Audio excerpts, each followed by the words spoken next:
professora, eu me chamo Thalita e vou apresentar esse trabalho junto com a Cíntia.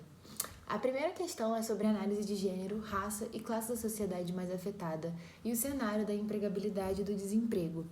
Na nossa opinião, essas duas questões elas vão na mesma direção, porque eu trouxe um dado muito importante, triste, que representa muito o Brasil e a nossa história, que 75% entre os mais pobres são negros e 70% entre os mais ricos são brancos. Esse dado é muito importante porque ele junta a classe pobre ao negro.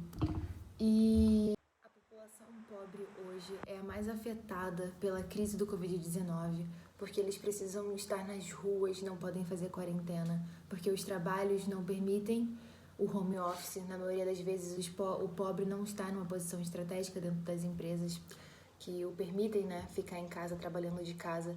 O pobre hoje está fazendo trabalho informal e a parte do desemprego também tem um dado aqui que 63,7% dos desempregados no Brasil são pretos ou pardos. Isso já era um dado antes do Covid-19, mas isso pode com certeza se acompanhar, porque é o que a gente está vendo no nosso dia a dia.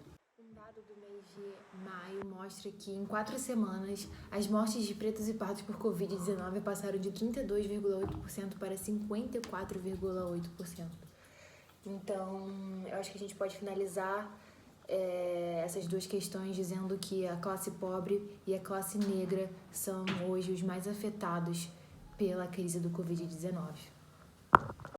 Quanto à escolaridade e as diferenças sociais observadas, as desigualdades elas são gritantes, tornaram-se mais evidentes devido a esse período de pandemia referente ao Covid-19.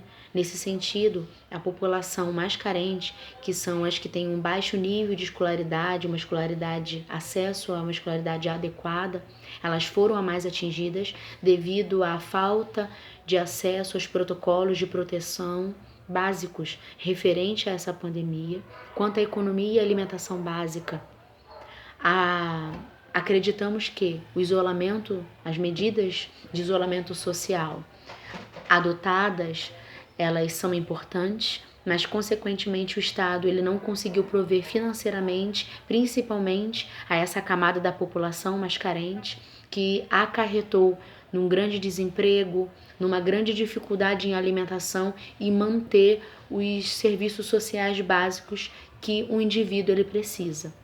Sugestão, acreditamos que o isolamento social ele é efetivo, é importante sim, mas de uma maneira ordenada e de preferência com pensamento para esse nível da camada da população, afetando a eles positivamente, consequentemente, toda a camada da população ela será beneficiada.